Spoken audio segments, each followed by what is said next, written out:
हरे कृष्ण कृष्ण कृष्ण हरे हरे, हरे राम राम राम हरे हरे, हरे कृष्ण कृष्ण कृष्ण हरे हरे, हरे राम राम राम हरे हरे, हरे कृष्ण कृष्ण कृष्ण हरे हरे, हरे राम राम राम हरे हरे, हरे कृष्ण कृष्ण कृष्ण हरे हरे, हरे राम राम राम हरे हरे, हरे कृष्ण कृष्ण कृष्ण हरे हरे, हरे राम राम राम हरे हरे, हरे कृष्ण कृष्ण कृष्ण हरे, हरे राम राम राम हरे हरे, हरे कृष्ण कृष्ण पुंडलिक वरदारी विठ्ठल श्री ज्ञानदेव तुकाराम, श्री पंढरीनाथ भगवान की जय, माऊली ज्ञानेश्वर महाराज, गोपाल कृष्ण भगवान की जय. वक्रतुंड महाकाय सूर्यकोटि समप्रभ, निर्विघ्नं कुरु मे देव सर्वकार्येषु सर्वदा. गुरुर्ब्रह्मा गुरुर्विष्णु गुरुर्देवो महेश्वरा, गुरु साक्षात् परब्रह्म तस्मै श्री गुरवे नमः. वसुदेवसुतं देवं कंसचाणूरमर्दनं, देवकी परमानन्दं कृष्णं वन्दे जगद्गुरुं. कृष्णाय वासुदेवाय हरये परमात्मने, प्रणतक्लेशनाशाय गोविन्दाय नमो नमः. अहो भाग्यं नन्दगोपव्रजौकसां, यन्मित्रं परमानन्दं पूर्णब्रह्म सनातनम्. अनंत कृपामूर्ती, अकारण करुण करुणावरुणालय, भगवान प्रेम सिंधू श्री कृष्णचंद्र परमात्म्याच्या चरणारविंदी विनम्र भावाने वंदन करतो. तत्स्वरूप आपणा सर्व श्रोते सज्जनांच्या चरणी नतमस्तक होतो. भगवंताच्या कृपेने क्रमशः चाललेली भगवान श्रीकृष्ण कथा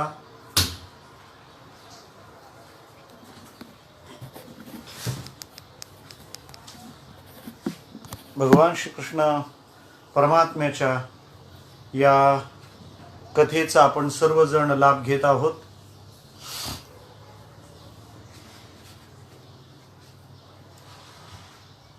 कंसाने आयोजिलेला अघासूर नावाचा असुर गोपाळांसह भगवान श्रीकृष्ण परमात्म्याला गिळंकृत करण्याचा प्रयत्न करतोय आणि परमात्मा त्याला फाडून बाहेर येतात. भगवान श्रीकृष्ण परमात्म्याने त्या अजगराच्या पोटामध्ये गोपाळांचं रक्षण केलं. भगवंताची ही दिव्य अशी लीला आहे. भगवान श्रीकृष्ण परमात्मा त्या अजगराला मारल्यानंतर बाहेर येतात आणि यमुनेच्या गोड सुंदर अशा वाळवंटामध्ये काला करतात. तुकोबारायांनी जे वर्णन केलंय, तुका म्हणे वाळवंट बरवे नीट उत्तम, तेच वर्णन शुकदेवजी महाराजांनी भागवतात केलेलं आहे. अहो अतिरम्यम पुलिनम वयस्याः. ते पुलीन म्हणजे यमुनेचं वाळवंट अत्यंत रम्य आहे, स्वच्छ आहे आणि त्या वाळवंटामध्ये भगवान श्रीकृष्ण परमात्म्याने काला केला, ज्याचं वर्णन आपण काही दिवसांपूर्वी पाहून आलोय. आणि असा हा काला भगवान श्रीकृष्ण परमात्मा जेव्हा करत होते, आपल्या सख्यांना आपल्या मित्रांना भरवत होते, त्यावेळेला भगवंताची ही अद्भुत लीला पाहण्याकरता सत्यलोकाहून ब्रह्मदेव तिथं आले. आणि ब्रह्मदेव विचार करू लागले की बघूया श्रीकृष्ण परमात्मा साक्षात परब्रह्म आहे, कशा लीला करतोय, अघासुराला त्यांनी कसं मारलंय हे ब्रह्मदेव पाहतो. त्या अघासुराचं कातडं ती सगळी बालकं घेऊन खेळताय आणि त्यानंतर भगवान श्रीकृष्ण परमात्मा काल्याची लीला करतोय. तर ब्रह्मदेवाला असं वाटलं की भगवंताची ही लीला सुद्धा आपण बघूयात. तेव्हा भगवान श्रीकृष्ण परमात्मा त्या गोपाळांच्या समवेत एक बाल सुलभ अशी लीला करतो आणि त्यांना काल्याचा प्रसाद प्रेमाने, अत्यंत प्रेमाने भावनायुक्त होऊन भरवतो आणि त्यांच्या उष्टा आपण खातो. हे पाहिल्यानंतर त्या ब्रह्मदेवाला थोडा प्रश्न पडला की नेमका ह्याला कसं मानावं, काय मानावं. पहा, महापुरुषांच्या जीवनामध्ये अशी काही स्थिती असते की त्या स्थितीमध्ये त्यांना त्यांच्या बाबतीत आपल्याला निर्णय करता येत नाही. म्हणजे असामान्य व्यक्तीच्या जीवनामध्ये काही असामान्य घटना घडली तर त्याला आपण सामान्य म्हणू शकत नाही. पण त्या असामान्य व्यक्तीच्या जीवनामध्ये एखादी सामान्य कृती जर असेल तर त्याला असामान्य कसं म्हणावं, हा सामान्यपणे सामान्यांना पडणारा असामान्य असा प्रश्न आहे. ब्रह्मदेवाने कृष्ण ब्रह्म आहे, कृष्णस्तु भगवान स्वयं, हे त्याच्या बुद्धीला पटतंय, त्याला मान्य होतंय. कारण श्रीकृष्ण परमात्मा त्या आघासुराला फाडून बाहेर येतात, म्हणजे तो परमात्मा आहे, तो ब्रह्म आहे. पण पुन्हा अडचण अशी पडते, आघासुराला मारतोय तो ब्रह्म आहे हे बरोबर आहे, पण अजून एक अडचण उभी राहते, गोपाळांच्या उष्ट खातो त्याला ब्रह्म कसं म्हणावं. या बाबतीत अशा घटना अनेकांच्या महापुरुषांच्या जीवनात घडलेल्या आपल्याला पाहायला मिळतील. ज्या वेळेला चांगदेव महाराजांना प्रश्न पडला की ज्ञानोबारायांना आपल्याला पत्र लिहायचं आहे, मग ते पत्र लिहिताना त्याचा आरंभ कसा काय करावा. म्हणजे जर त्यांना आपण नमस्कार लिहिला तर ते वयाने आपल्यापेक्षा लहान आहेत, आणि आशीर्वाद लिहावा तर त्यांचा अधिकार, त्यांचं महिमान आघाद आहे, निर्णय होत नाही. म्हणजे त्यांनी प्रेत उठवणं हे त्यांच्या जीवनातलं असामान्यत्व आहे, पण ते वयाने लहान आहेत, ही बाब सामान्य आहे. आणि एखाद्या वेळेला असामान्यता दिसूनही जर एखादं सामान्यत्व दिसलं तर माणसं त्याच्या असामान्यत्वाला नाकारू लागतात. ब्रह्मदेव तो विचार करतोय, कारण साधारणतः आपली एक अशी धारणा असते की एखाद्या व्यक्तीला आपण अद्भुत ठरवलं, एखाद्या व्यक्तीला आपण अद्भुत जर ठरवलं तर मग त्या अद्भुततेनंतर त्या व्यक्तीच्या संदर्भामध्ये घडणाऱ्या सामान्य बाबींच्या बाबतीत आपण त्याला स्वीकारणं थोडंसं जड जातं. आणि सर्वसाधारणतः आपल्या एक अपेक्षा असतात की जी व्यक्ती असामान्य आहे त्या असामान्य व्यक्तीच्या जीवनातल्या सगळ्याच बाबी असामान्य असल्या पाहिजेत, मग त्याला आम्ही सामान्यपणे स्वीकारायला तयार नसतो. आणि महापुरुषांची भूमिका नेमकी याच्या उलट असते. उलट म्हणजे कशी, ते असामान्य असतात, पण ते असामान्य असताना त्यांचा जो सामान्य व्यवहार आहे तो ते कधी गमावत नाही. आणि हे आपण ध्यानात घेतलं पाहिजे. म्हणजे उदाहरणार्थ मला तर या गोष्टी फारच अडचणी येतात, कारण मी आहे कीर्तनकार आणि मला आवडतं क्रिकेट खेळायला. आता या दोन गोष्टी एकत्र बसवताना मला फार त्रास होत नाही, परंतु ह्या दोन्ही ठिकाणी मला बसवायला लोकांना मात्र फार त्रास होतो. कारण का, नेमकं करायचं काय, निर्णय काय करायचा. क्रिकेट खेळणारा म्हणावा हा कीर्तन पण करतो, आणि कीर्तनकार म्हणावा तर हा क्रिकेटही खेळतो. या दोन्ही त्याला व्यक्तीला बसवावं कसं, हा प्रश्न मात्र निश्चित उभा राहतो. श्रीकृष्ण परमात्मा आघासुराला मारतात, याचा अर्थ ते ब्रह्म आहेत, तो परमात्मा आहे, पण गोपाळांच्या उष्ट खातो. मग आता कसं करणार. मला असं वाटतं आपल्या जीवनामध्ये असामान्यत्व जरी आलं तरी सामान्यपणे जे आपले व्यवहार, जी आपली सहजता आहे ती माणसाने गमावू नये. संगीताचा एक छोटासा नियम आहे. संगीतामध्ये 7 सूर आहेत, सा रे ग म प ध नी. या 7 सुरांमध्ये नी हा शेवटचा सूर आहे. सा रे ग म प ध नी. पण नी हा जरी शेवटचा सूर असला तरी नीवर आपण थांबत नाही. नी लावल्यानंतर ती तान पूर्ण होण्याकरता आपल्याला पुन्हा वरचा सा लावावाच लागतो. त्याच्यामुळे संगीतात 7 सूर आहेत असं म्हटलं गेलं तरी सा रे ग म प ध नी सा, तो वरचा सा लावावा लागतो. या बाबतीत असं म्हटलं जातं की 7 सूर नीच्या ठिकाणी संपले, पण पुन्हा सा का म्हटला पाहिजे, सा का लावला पाहिजे, तो पहिला सूर आहे. याचा अर्थ आपल्या आयुष्यातली असामान्यता हा आपल्या जीवनातला नी आहे. आणि त्यानंतरही आपण पुन्हा आपली सहजता टिकवून ठेवणं हा पहिला सूर आहे. म्हणजे तो पहिला सा आम्ही विसरता कामा नये. श्रीकृष्ण परमात्मा आगासुराला मारतो, त्याचा पराक्रम आहे, ते त्याचं पौरुष्य आहे, तो त्याचा पुरुषार्थ आहे. परंतु तो गोपाळांना मात्र सोडू शकत नाही. तो त्यांच्यासोबत त्यांच्या हातातलं खातो, त्यांना भरवतो, त्यांचं उष्ट खातो. ही त्याची सहजता तो कदापिही गमवत नाहीये.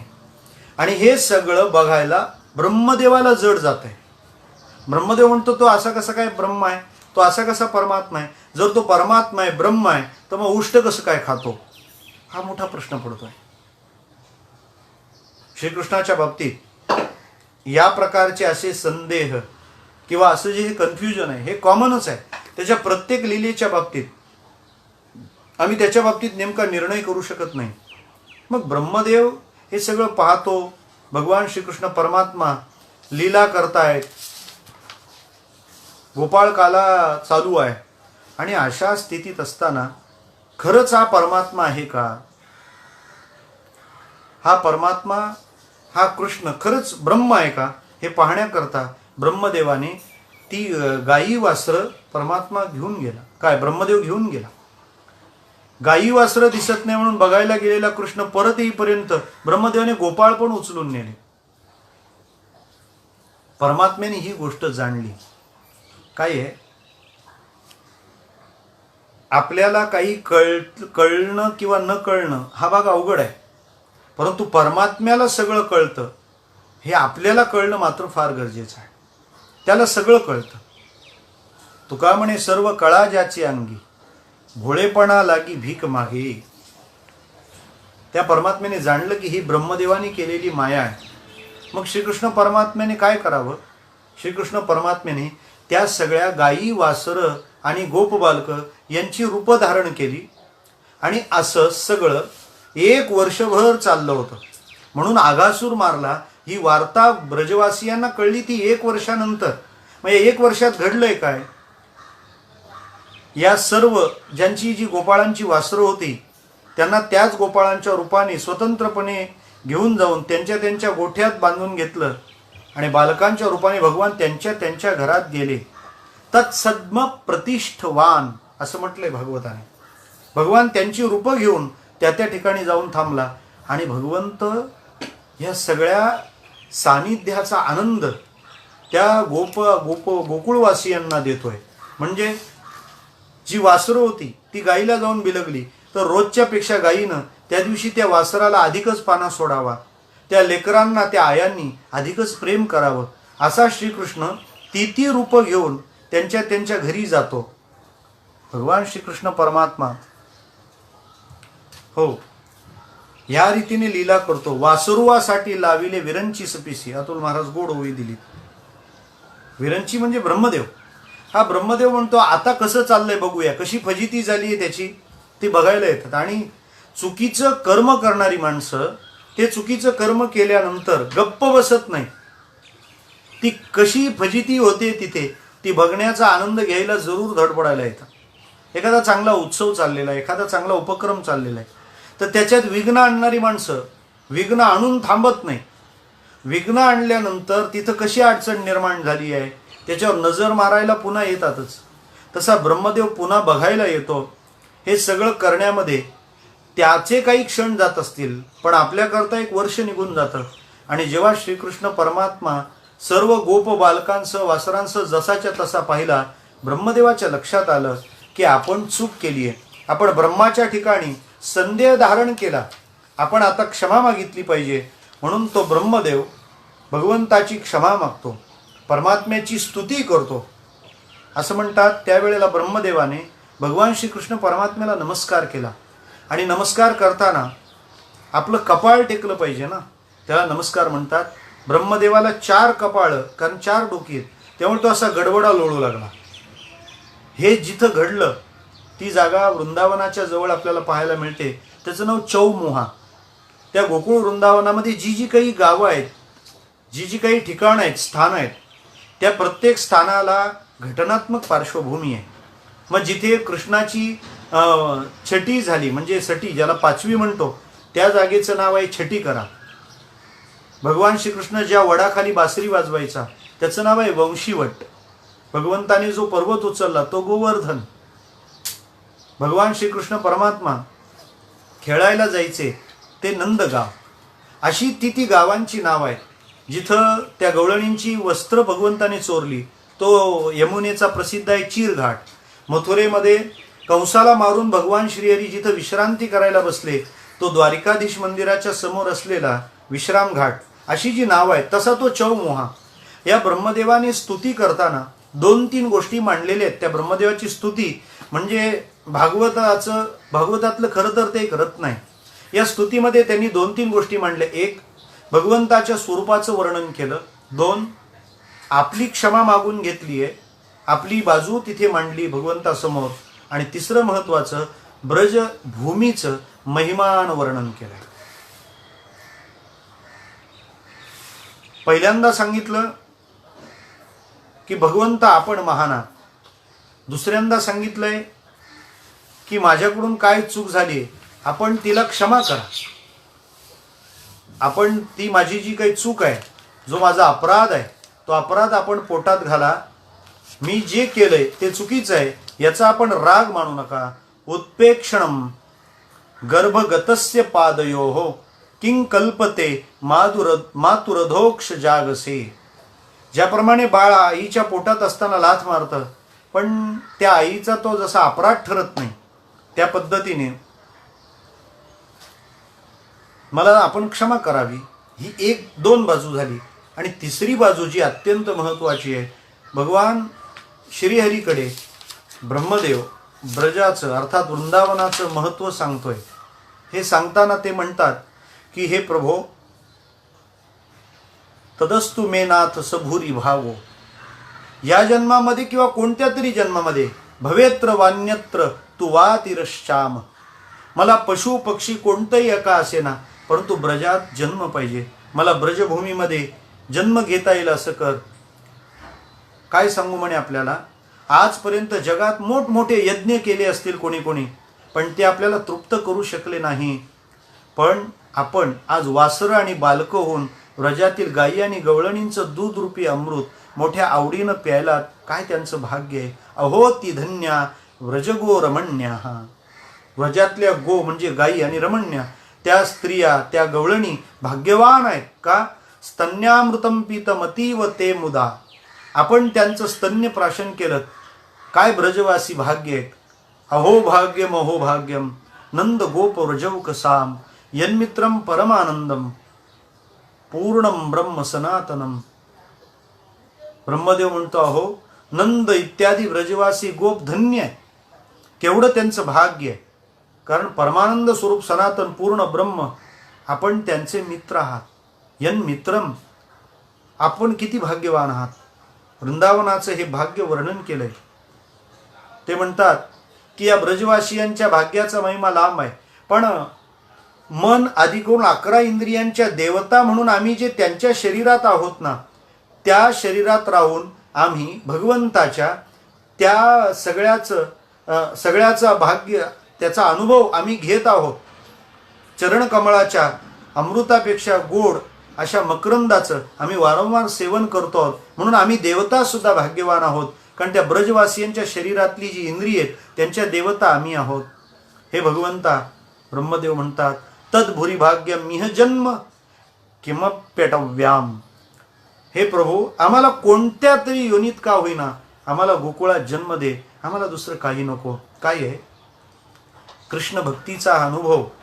आणि हा सगळा मांडत असताना साक्षात ब्रह्मदेव काय म्हणतो ते पहा की आम्हाला वृंदावनात जन्म पाहिजे.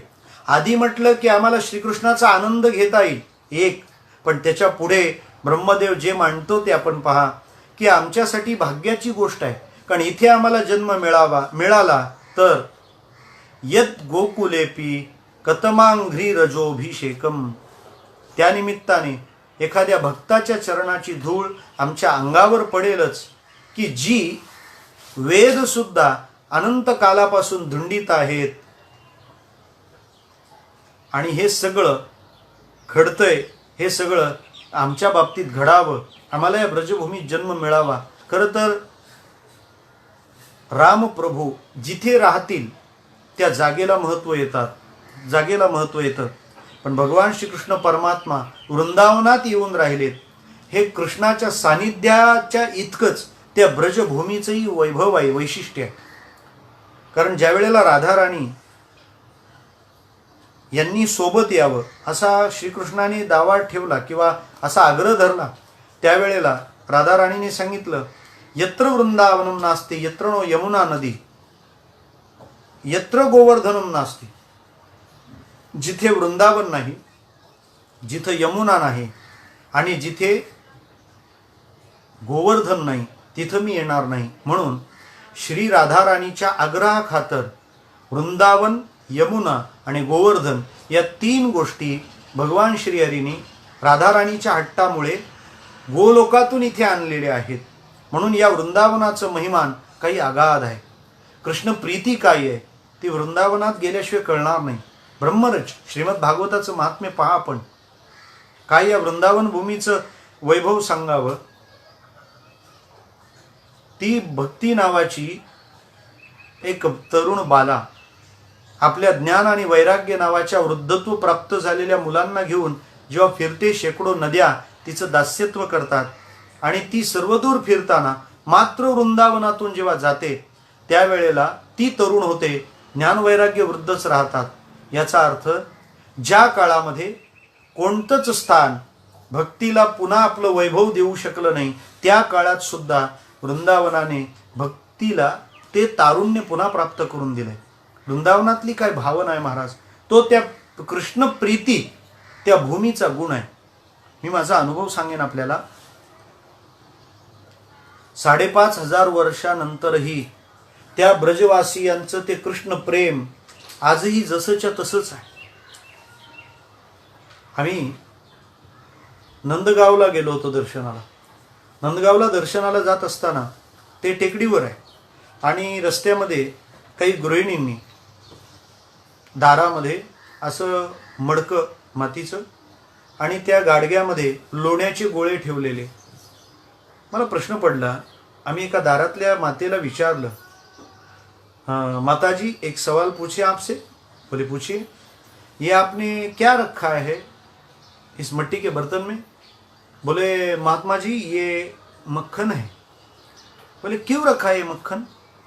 बोले देखो बिंद्रावन है ना, एक कान्हा का गांव है और बरसाना तो राधा रानी का गांव है, गिरिराज जी तो गोवर्धन में है और नंदगांव में भगवान खेलने आते हैं और जब बच्चे खेलकूद में लगे रहते हैं, खेलते हैं तो उन्हें भूख लगती है ना. बोले फिर तो नंदगांव में कन्हैया आएगा, खेलेगा तो भूख लगने के उपरांत तो कुछ खाने के लिए वृंदावन या बरसाना कब जाएगा? तो यहाँ आया है ना कान्हा, तो खा के यहाँ से ही जाएगा. बोले इसलिए हमने ये मिट्टी के बर्तन में ये मक्खन रखा है. 5,500 वर्षापूर्वी श्रीकृष्ण त्या गावातून खेळून गेले, पण आजही त्या गावच्या गृहिणी कृष्ण माझ्या दारात आजही भुकेलेला खेळण्यामुळे येणार आहे, तर त्याच्यासाठी मी लोणी ठेवलं पाहिजे. ही भावमयता हा त्या वृंदावनाच्या मातीचा गुण आहे. मी त्यांना दुसरा प्रश्न विचारला, माताजी आपने ये मक्खन रखा है तो फिर इसे खुला क्यों छोड़ा, इसे ढक के क्यों नहीं रखा? तिने पुन्हा उत्तर दिलं कि देखो कान्हा जब बहुत भूखा होगा तो उसे इतनी भूख लगी होगी कि वो अपने भूख पर, अपनी क्षुधा पर नियंत्रण नहीं पा सकता. तो हम उसे कुछ खाने के लिए दे, अगर वो ढक के रखेंगे तो ढक्कन निकालने की जो देरी है वो भी हमारे कान्हा से सही नहीं जाएगी. तो जैसे ही आए और वैसे ही खाएं, कोई ढक्कन निकालने की कुछ परेशानी, मुश्किल या कठिनाई न रहे, इसलिए हम लोगों ने ये मक्खन खुला ही छोड़ के रखा है. न जाने हमारा कान्हा खेल के कब हमारे घर आए और कुछ खाए. आम्ही त्यावेळेला, आणि माझी ती पहिलीच वृंदावनाची यात्रा होती, पहिलाच वृंदावनाचा अनुभव होता. मित्र म्हटलं की भक्तीचं यापेक्षा सुरेल आणि सुरेख दर्शन जगात कुठे होईल. एक माताजी आम्हाला रस्त्यात भेटल्या राधाकुंड परिक्रमेच्या वेळेला. हे सगळं मी का सांगतोय? कारण ब्रह्मदेवाने वृंदावनात जन्म मागितलाय तो कशासाठी आपल्याला ते पाहायचं आहे. ही ब्रजभूमी आपल्याला बघायची. एक माताजी रडत होत्या. मी म्हटलं काहीतरी यांना अडचण असेल, काही त्रास असेल, बघूया.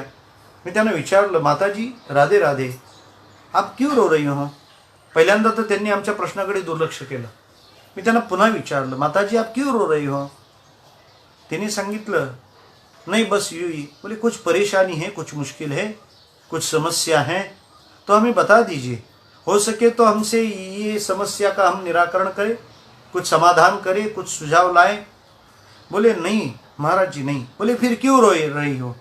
बोले कान्हा के लिए रो रही हो. मैं त्यांना विचारलं, कान्हा के लिए क्यों रो रही हो? क्या समस्या, उससे क्या बताना है, क्या कहना है उससे? बोले नहीं बस इसलिए रो रही हूं कि वो आए और हमें पूछे कि क्यों रो रही हो, बस इसलिए हम रो रहे हैं. का रडतो आहोत आम्ही? त्या श्रीकृष्णाने यावं आणि आम्हाला एवढं विचारावं फक्त की तुम्ही का रडता आहात. बस त्याने तुम्ही का रडता आहात एवढं विचारावं. एवढ्यासाठी आम्ही रडतो आहोत. त्या माताजींच्या चरणाची धूळ कपाळाला लावावीशी वाटली साहजिक. कृष्ण प्रीतीनं भारलेलं हे अंतःकरण, याला कारण वृंदावनाची भूमी. तिथं गेल्यानंतर तुम्ही नामस्मरण करायलाच पाहिजे, तुम्ही हेच केलं पाहिजे नाही. वृंदावन भक्तीची राजधानी आहे. एकदा तुम्ही तिथे पोहोचलात की तुम्ही आपोआप तसे होऊन जाता. प्रत्यक्ष अर्थात ब्रह्मदेवाने ते सुद्धा वर्णन केलेलं आहे.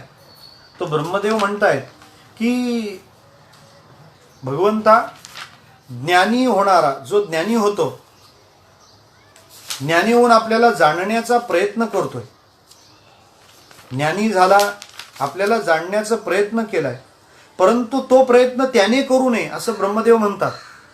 ज्ञाने प्रयासम उदपास्य नमंत एव जीवंती सन्मुख रिताम भवदीय वार्ताम. जे लोक ज्ञान प्राप्तीसाठी प्रयत्न न करता केवळ आपल्याच ठिकाणी संतांनी वर्णिलेल्या आपल्या कथांचे काया वाचा मनाने विनम्रपणे सेवन करतात, किंबहुना तेच आपलं जीवन आहे असं मानतात, त्या सगळ्यांना काय प्राप्त होतं? ब्रह्मदेव म्हणतात, जगाला अजिंक्य असलेला त्या परमात्मा, त्याला सुद्धा ती माणसं जिंकतात जी भगवंताच्या कथा लीलांच्या श्रवणामध्ये रममाण होतात. त्यामुळं मला ज्ञान प्राप्त झालं पाहिजे, मी खूप ज्ञानी झालो पाहिजे, हे सगळं काढून टाका हो. मी मान्य झालो पाहिजे, माझ्या मागे इतकी लोक आहेत,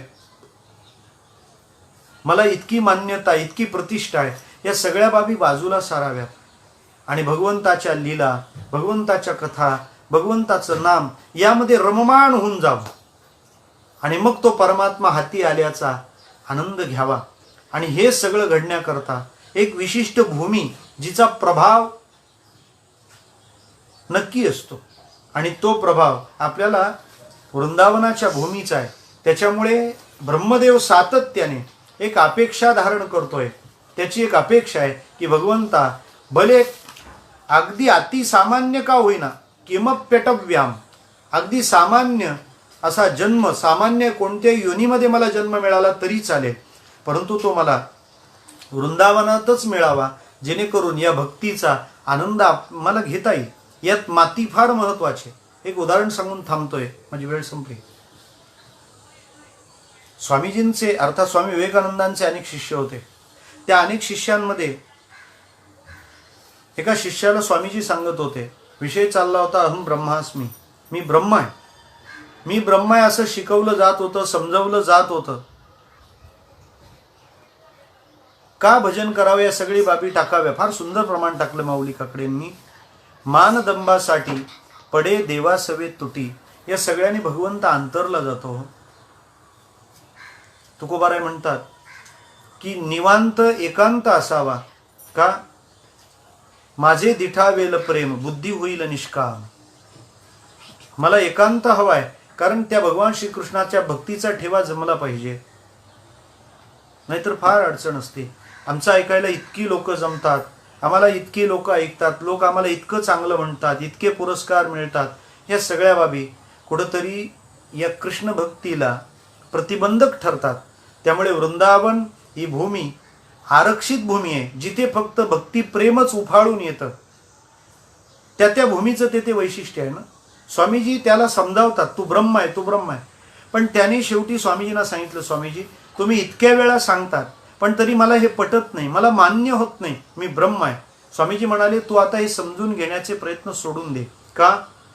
कारण अर्थात तो विदेशातला होता. स्वामीजी त्याला म्हणाले की मी ब्रह्म आहे हे पटण्यासाठी तुझं शरीर, तुझा जो पिंड आहे तो भारताच्या मातीचा बनला पाहिजे, तरच तुझी बुद्धी हे स्वीकारायला तयार होईल की तू ब्रह्म आहे. तसं कृष्ण भक्ती आमच्या अंतःकरणामध्ये प्रस्फुरित व्हावी, त्या भगवंताकरता कधीतरी अंतःकरण भरून यावं, हृदय भरून यावं, डोळे त्याच्याकरता अश्रूंनी कधीतरी भरून यावे, मन उचंबळून यावं, शरीर रोमांचित व्हावं, हृदय भावनांनी समृद्ध व्हावं, या सगळ्याकरता त्या वृंदावनाच्या मातीचा स्पर्श आपल्या कपाळाला व्हावा, आपल्या अंगाला कधीतरी ती माती लागावी. या प्रकारचा विचार जसं स्वामीजी त्या युवकाला सांगतात की तुझं शरीर, तुझा पिंड भारताच्या मातीतला पाहिजे, तेव्हा तुला हे ज्ञान ग्रहण करण्याची शक्ती येईल. तशी वृंदावनाची भूमी कृष्ण भक्तीला पेलायला, कृष्ण भक्तीला समृद्ध करायला कारण ठरेल. ब्रह्मदेवाने अशा रीतीने त्या वृंदावनाचा महिमा गायला आणि भगवान श्रीकृष्ण परमात्म्याची क्षमा मागून तो ब्रह्मदेव आपल्या स्थानाला निघून गेला. यानंतर क्रमशः चालणारं पुढचं चिंतन आपण उद्याच्या दिवसाला पाहत राहू. 5:30 वाजता उद्या पुन्हा या श्रीकृष्ण लीलेसह आपण भेटूया. आजच्या या कथेला, वृंदावन भूमीला वंदन करताना आज या आपण ठिकाणी विश्रांती घेऊया. पुंडलिक वरदारी विठ्ठल, श्री ज्ञानदेव तुकाराम पंढरीनाथ भगवान की जय, गोपाल कृष्ण भगवान की जय. विठ्ठल विठ्ठल विठ्ठल विठ्ठल विठ्ठल विठ्ठल विठ्ठल. पुंडलिक वरदारी विठ्ठल, श्री ज्ञानदेव तुकाराम.